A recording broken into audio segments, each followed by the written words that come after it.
Joel, great to be with you here on CBN News. And, great to be with you, Chris. Thank you. What an amazing setting. Amazing location. Historic. Especially for your new book called The Jerusalem Assassin. Tell us what you can about the book. It's a political thriller. The Jerusalem Assassin begins with a fictional American president deciding to roll out his big Middle East peace plan. Unfortunately, a series of senior U.S. advisors who are involved in drafting the plan start getting assassinated around the country and around the world. This causes the President of the United States to rethink. He starts getting very leery.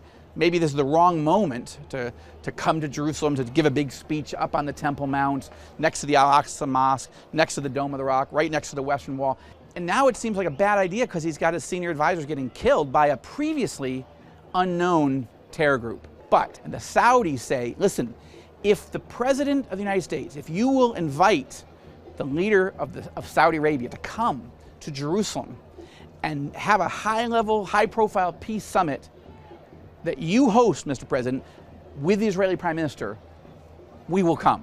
And the President thinks, wow, that's a Saudi-Israeli peace summit and possible actual treaty. That would be a bigger story than an Israeli-Palestinian treaty.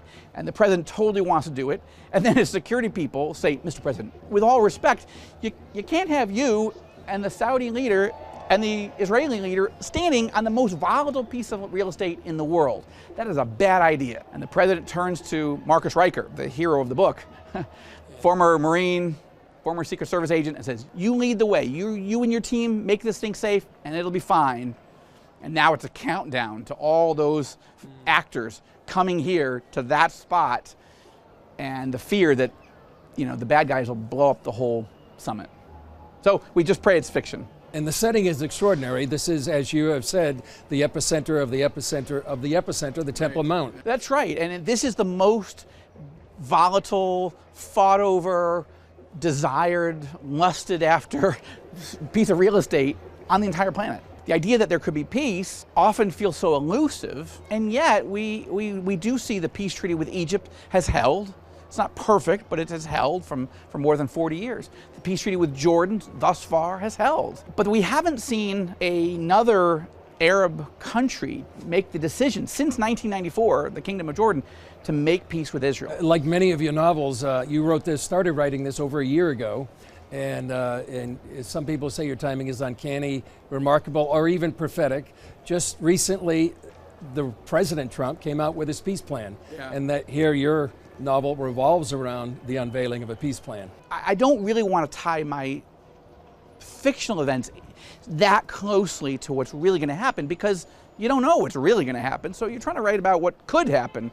But yeah, it's been kind of odd to have the president roll out this plan prior to the Israeli elections, in the midst of his own re-election campaign, and without any prospect that the Palestinians leadership, at least, we're going to say yes. So we continue to need to pray for the peace of Jerusalem. And that is a theme in the Jerusalem Assassin. No matter what happens, the Bible tells us what to do.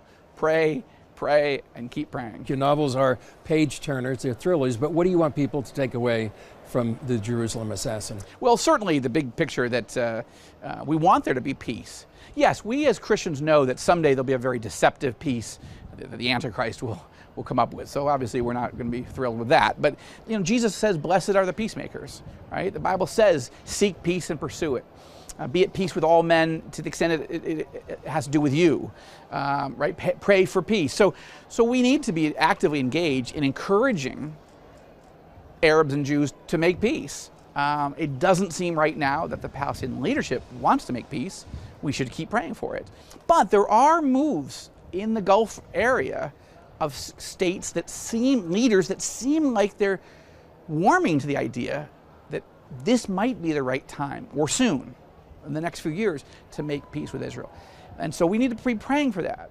But I would also say one of the fun things about writing a novel, it's just made up, but I am probably, maybe the only, I don't know, one of the few novelist who's actually gotten to go meet with a lot of these leaders, go into those palaces, spend hours and hours talking about their views in Saudi Arabia, in the United Arab Emirates, Bahrain, Egypt. What do you think? What do you guys think about the peace process? And I think that one of the fun things, again, of writing a novel is you can take readers inside those rooms and some of those conversations. Now, I've fictionalized it all. These are not real conversations, but they are imagined conversations based on what I'm getting from my, from the doors that God is opening for me. So when I started writing this book, I had the idea when I first got invited to Saudi Arabia to meet the Crown Prince in Riyadh and to take that evangelical delegation. And I started thinking, well, that's interesting. Like, this is just a small moment, but what could happen? And then looming over all of it is Iran, Turkey, Qatar, the Muslim Brotherhood, ISIS, Al-Qaeda, and all, Hamas, Hezbollah, all the bad guys are gunning to stop any move towards peace. And look, it makes for an interesting place to live, interesting place to work, but it's certainly a target-rich environment if you're a political thriller writer. A lot of fodder for perhaps your next novel. Yeah. Joel, great to be with you, Great to and meet you. much success on The Jerusalem Assassin. Thank you.